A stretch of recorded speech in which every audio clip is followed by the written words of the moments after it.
이 시간 우리에게 주신 하나님의 말씀은 창세기 32장 29절과 30절의 말씀입니다. 창세기 32장 29절로 30절의 말씀입니다.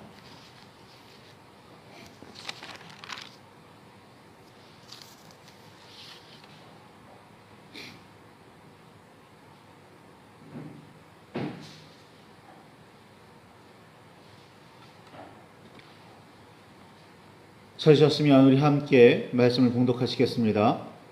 야곱이 청하여 이르되 당신의 이름을 알려주소서. 그 사람이 이르되 어찌하여 내 이름을 묻느냐 하고 거기서 야곱에게 축복한지라. 그러므로 야곱이 그곳의 이름을 브니엘이라 하였으니 그가 이르기를 내가 하나님과 대면하여 보았으나 내 생명이 보존되었다 함이더라. 아멘. 주님 우리의 마음을 여시어 말씀을 깨닫게 하옵소서. 아멘.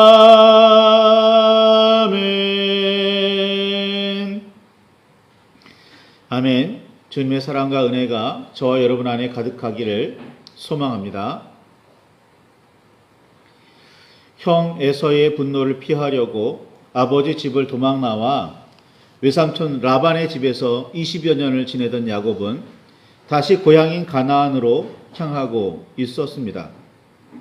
무일푼의 빈 몸으로 떠나야만 했지만 고향으로 다시 돌아가는 야곱에게는 4명의 부인들과 11명의 아들들, 수많은 가축과 그 가축들을 돌보는 사람들이 함께하고 있었습니다. 과정이 어쨌건 나름 자수성가한 사람이었습니다. 그러나 라반이나 에서의 세력에 비하면 그리 대단치는 않았습니다. 야곱은 외삼촌이자 장인인 라반이 이제는 야곱의 아내가 된 딸들과 그 딸들이 낳은 아들들, 그리고 힘들게 모은 재산을 억지로 빼앗을까 두려워서 몰래 도망해야만 했습니다. 만일 하나님께서 라반의 꿈에 나타나셔서 그에게 너는 삼가 야곱에게 선악간에 말하지 말라 라고 말씀하시지 않으셨다면 라반은 사위 야곱을 해치고도 남을 사람이었습니다. 그럴 힘도 있었습니다. 열심히 일한 정당한 품삯을 주지 않은 라반에게도 문제가 있었지만 품삯을 챙기는 과정에서 야곱이 행한 일들도 그리 정상적이지는 정당하다고는 말할 수가 없었습니다. 야곱이 라반의 집에서도 몰래 도망해야만 했던 이유였습니다. 남을 속이고 그의 소유를 가로채는 일을 잘 포장해서 악하고 약하고 힘없는 사람이 성공할 수 있는 가장 좋은 방법이었다고 주장할 수도 있겠지만 야곱의 방법은 어떻게 보아도 선하고 정당하다고 말할 수는 없습니다. 남의 약점을 이용하고 눈과 귀를 속이고 자기 이익을 위해서 남에게 피해를 주는 야곱의 삶을 선하고 아름다웠다고 포장해서는 안 됩니다. 이런 비열한 계약을 꾸미지 않았어도 하나님께서는 야곱과 함께 계셨기에 그는 분명히 성공한 사람이 되었을 것입니다. 그러나 야곱에게는 하나님을 신뢰하는 믿음도 하나님의 때를 기다릴 줄 아는 인내도 부족했습니다. 그런 야곱이었지만 하나님께서는 베델에서 언약하신 대로 야곱을 보호하셨고 복을 주셨습니다. 우리가 선한 사람이라고 해서 하나님께서 그 선함의 대가로 복을 주시지 않습니다. 복은 선함의 대가가 아닙니다. 하나님께서 그렇게 하기로 정하셨기에 주어지는 것입니다. 이것이 은혜의 의미입니다. 하나님께서 베푸시는 은혜를 통해 우리가 바르고 온전한 삶으로 변화되기를 기대하시는 것, 그게 하나님의 기대, 하나님의 바람입니다. 이미 바른 사람은 더욱 바르게 살고 아직 바르지 못한 사람은 은혜를 경험한 이후 바르게 변화되기를 하나님께서는 바라십니다. 이게 은혜의 의미인 겁니다. 아, 하나님께서 선물을 주셨구나, 은혜를 주셨구나, 단순히 기뻐할 문제가 아니라 은혜를 받았으니 이제는 하나님 앞에 온전히 바르게 서야지. 이게 은혜 받은 사람의 삶의 모습이어야 한다는 겁니다. 야곱은 그렇게 20년 동안 하나님의 은혜 안에 살았습니다. 그러나 그의 삶은 변화되지 않았습니다. 그런 상태로 또다시 라반의 집에서 도망칩니다. 그리고 에서를 다시 만나는 일도 큰 부담이었습니다.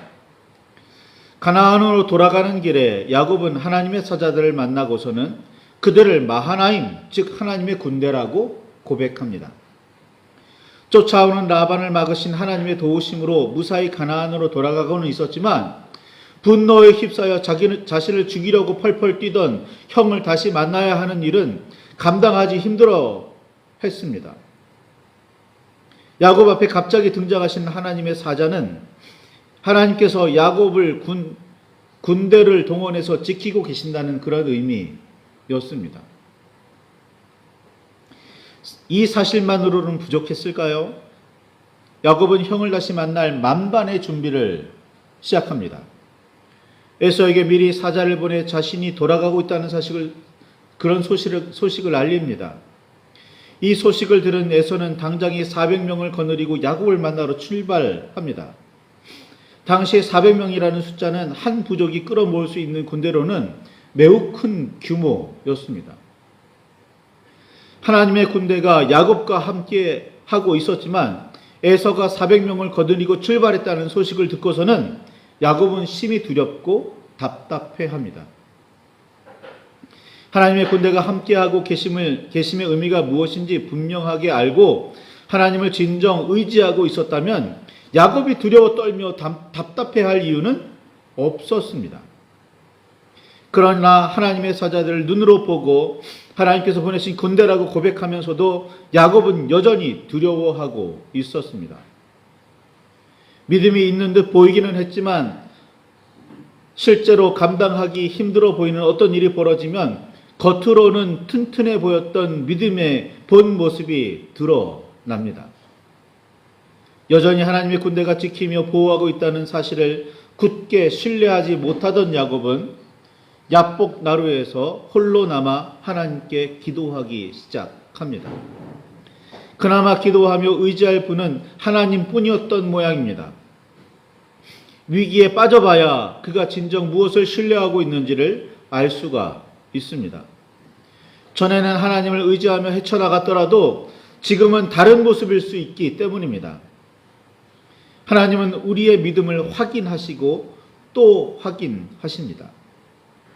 75세에 위대한 결단을 내리고 놀라운 모습을 보여주었던 아브라함이 100세가 넘어 이삭이 다 자라고 모리아산에 이르기까지 시험받는 이유입니다.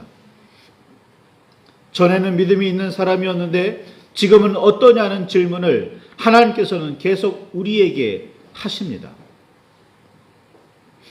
우리는 위기에 빠지고 나서 곧 흔들리거나 믿음을 잃어버린 사람을 자주 만납니다. 위기에 빠졌다고 흔들리거나 잃어버리는 믿음은 진정한 믿음이 아닙니다. 그렇게 보였을 뿐이고 그런 척 했을 뿐입니다. 하나님의 군대를 눈으로 보았으면서도 야곱은 에서를 만날 일을 여전히 두려워했습니다. 그래도 하나님 앞에 무릎 꿇고 기도하고 있다는 사실이 그나마 긍정적입니다. 홀로 남은 야곱 앞에 어떤 사람이 나타났고 야곱은 그와 날이 새도록 씨름해야 했습니다. 야곱에게 씨름을 건 그는 야곱을 이길 수가 없었습니다. 그만큼 야곱은 절박한 만큼 끈질기게 버팁니다. 그러나 그는 야곱의 허벅지 관절을 쳐 어긋나게 만듭니다. 야곱은 절뚝거리면서도 낯선 상대를 놓아주지 않습니다. 야곱은 그에게 축복을 요구합니다. 밤새 진이 빠지게 씨름하면서 상대가 누구인지 어렴풋이라도 알게 되었을까요? 축복은 아무에게나 빌 수 없습니다. 축복은 아무나 빌어줄 수가 없는 겁니다. 하나님께서 군대로 야곱과 함께 계시고 야곱이 하나님의 이름을 부르며 기도하는 중에 씨름 상대를 만나 밤새 진을 뺐다면 야곱의 상대는 다름 아닌 하나님이십니다. 하나님께서 보내신 군대 정도가 아닙니다. 야곱은 상대의 이름을 알고자 묻습니다. 그랬더니 자신의 이름을 말하지 않고 야곱의 이름을 묻더니 이스라엘이라는 새 이름을 줍니다. 하나님과 및 사람들과 겨루어 이겼다는 뜻임을 알고는 야곱은 확신합니다. 아, 하나님이시구나. 그분이 분명하구나. 라고 말입니다. 베델에서는 하나님을 보았다지만 그저 사다리 꼭대기에 계시는 하나님을 먼 발치에서 얼핏 보았을 뿐입니다. 그동안 몇 번 정도 하나님의 음성을 듣기도 했습니다. 하나님의 사자들을 보며 마하나임, 즉 하나님의 군대가 자기와 함께 계심을 확인했습니다. 그러나 하나님과 밤새 진이 빠지도록 씨름하는 일은 다릅니다. 야곱은 야복 나루에 홀로 남았을 때 그야말로 하나님과 직면합니다. 단순히 얼굴을 맞대고 확인하는 정도가 아닙니다. 몸을 부대끼며 진이 빠지도록 붙들고 늘어졌습니다. 몸이 맞고 땀이 뒤섞였습니다. 더구나 야곱의 씨름 상대는 야곱의 허벅지 관절을 쳐서 겨우 씨름을 끝냅니다. 이전 같았으면 이런 수단과 억지는 야곱의 몫이었습니다. 약점을 파고들고 속이고 가로채는 일은 야곱의 주특기입니다. 그런데 야곱은 이 순간 자신의 주특기를 사용하지 않습니다. 씨름에서 상대의 허벅지 관절을 치는 일은 일종의 편법입니다. 당당한 기술이 아닙니다. 밤새 그런 방법을 사용하지 않다가 날이 새려고 하는 순간, 가야만 하는 순간에 그 순간이 이르러야 그 방법을 썼다는 사실로 잘 알 수가 있습니다. 그런 수단을 야곱은 끝까지 사용하지 않습니다. 끝까지 정당하게 하나님과 맞붙습니다. 아니, 하나님이신 줄은 몰랐겠지만 어쨌거나 그 간절함을 가지고 정당하게, 당당하게, 편법 없이 진실되게 맞붙습니다. 이 순간만큼은 일말의 거짓도 비열한 수단도 없었습니다. 야곱은 창세기 32장 30절에 내가 하나님과 대면하여 보았으나 내 생명이 보존되었다 라고 고백합니다. 그리고 그것의 이름을 브니엘이라고 짓습니다. 단순히 하나님을 대면하는 정도가 아닙니다. 그 사실을 분명히 아시기를 바랍니다.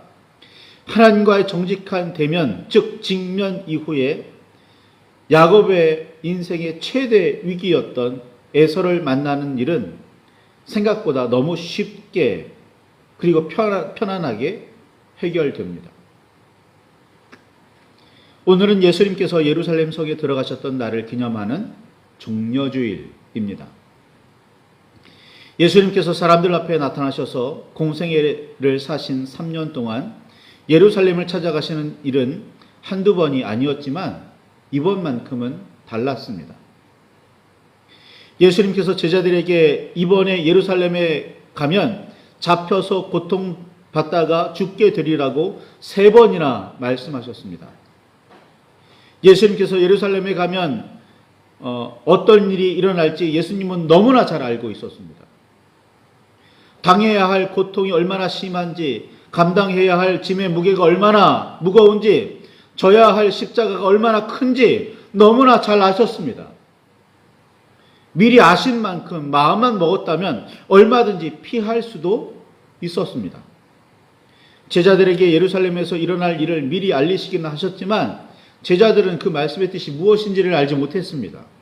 깨닫지를 못했습니다. 지적으로나 영적으로 한계와 문제를 안고 있었던 제자들이었습니다.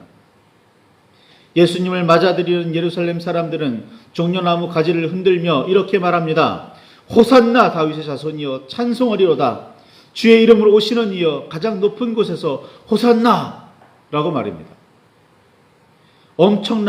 이렇게 엄청나게 환호하며 예수님을 앞뒤에서 에워싸고 있었습니다.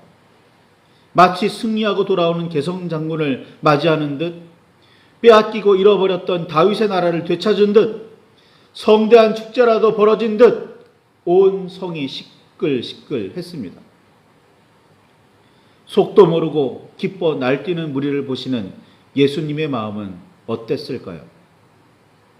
3년이나 같이 다니며 하늘의 말씀을 배웠고 하나님의 뜻을 조금이나마 알고 있다는 제자들, 3번이나 고난과 죽음에 대해 말씀하셨지만 무슨 뜻인지 전혀 깨닫지 못하고 있는 사람들처럼 기뻐 뛰며 이런 분을 스승으로 모셨다며 뿌듯해하는 제자들을 보시고는 어떤 생각이 드셨을까요?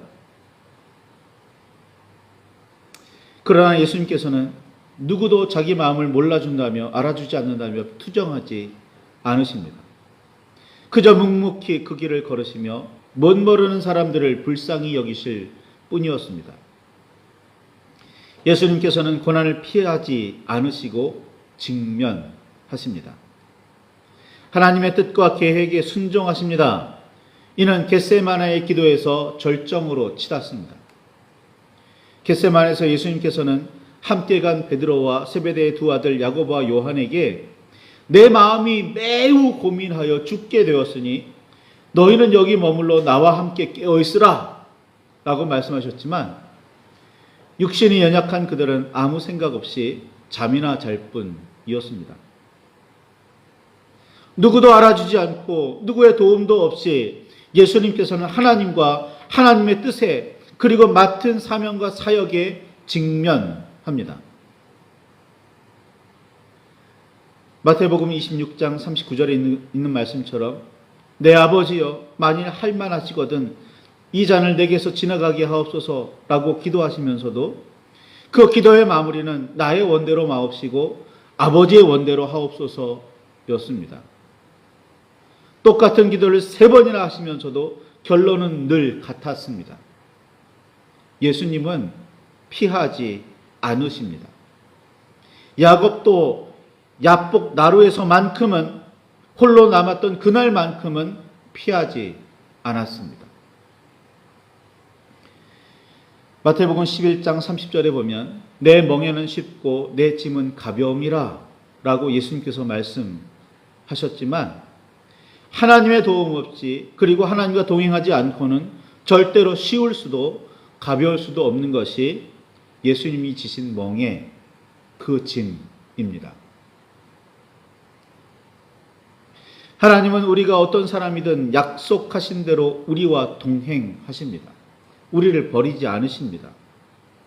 그렇다면 문제는 우리입니다.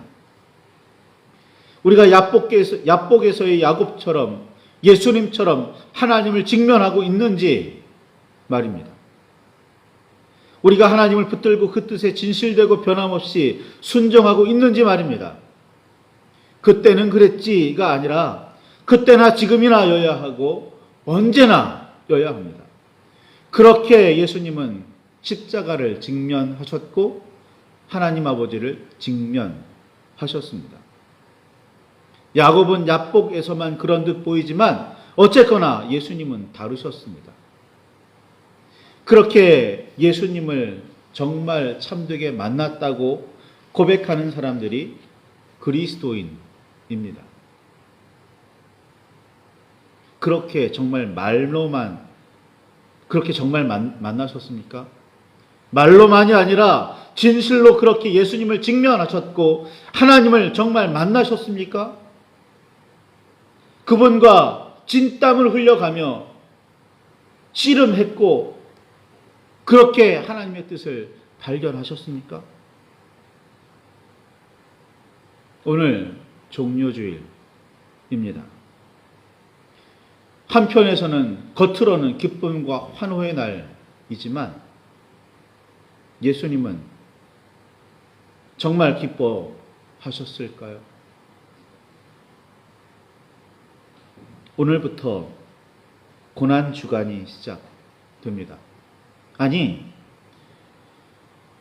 물론 부활의 승리, 부활의 환호가 우리에게 예비되어 있지만 우리는 늘 주님을 생각할 때 그 고난을, 그 십자가를 깊이 새겨야 합니다. 직면해야 합니다. 십자가 위에 달리신 예수님의 의미가 무엇인지, 지금 우리가 가지고 있는 십자가에는 그 예수님께서 왜 십자가에 매달려 계시지 않으신지 우리는 직면하고 깨달아야 합니다. 하나님의 말씀을 붙드시길 바랍니다. 내가 직면해야 할 십자가, 내가 직면해야 할 사명, 내가 직면해야 할 하나님 어떤 분이신지, 예수님 어떤 분이신지, 성령은 누구이신지, 내가 직면해야 할 사역은 무엇인지 깊이 묵상하시기를 바랍니다. 말씀을 붙들고 묵상과 기도를 하시기를 바랍니다.